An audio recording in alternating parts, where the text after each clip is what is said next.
Sa tuwing nakaririnig tayo ng masasakit na salita o napapahamak dahil sa mga kilos at gawa ng ibang tao, doon natin lubos na nauunawaan ang kahalagahan ng pagpapatawad bilang isang utos ng Diyos at bilang susi upang palayain ang ating sarili mula sa mabigat na pasanin ng galit at hinanakit na sumisira sa ating puso at isipan.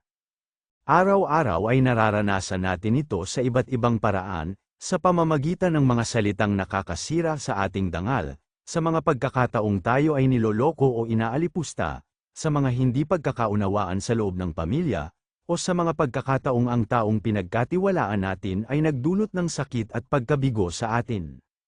Madalas na nating nararamdaman ang likas na reaksyon na gumanti, magtanim ng galit, o magtabi ng sama ng loob sa mga taong nagkasala sa atin, dahil tila ito ang tanging paraan upang ipakita na tayo ay nasaktan at upang makapaghiganti sa kanilang ginawa.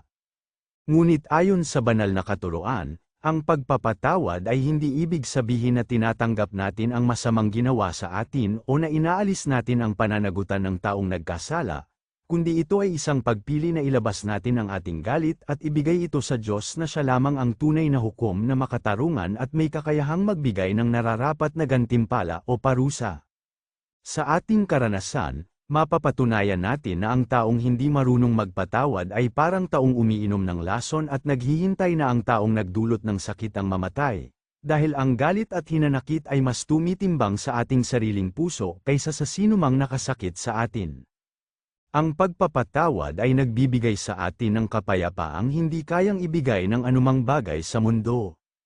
Ito ang naglilinis sa ating kalooban, nagpapagaan sa ating pakiramdam, at nagbibigay daan upang magkaroon tayo ng maayos na ugnayan sa kapwa at higit sa lahat, sa Diyos na siya mismo ang nagpatawad sa atin ng maraming pagkakataon sa kabila ng ating mga pagkakamali at kasalanan.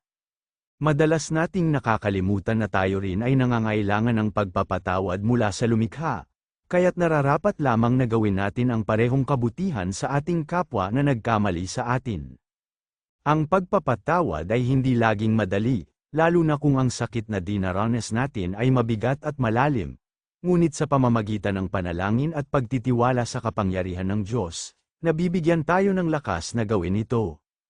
Ito ay patunay ng ating katapatan at pagmamahal sa Kanya, dahil ipinapakita natin na naiintindihan natin ang halaga ng awa at kabutihan na dapat nating ipamahagi sa iba. Sa huli, ang taong marunong magpatawad ay nagiging malaya, payapa, at puno ng pag-asa, dahil inilalagay niya ang kanyang buhay sa kamay ng Diyos at pinapayagan ang kanyang pag-ibig na maghari sa kanyang puso, na siyang tunay na layunin ng bawat isa sa atin.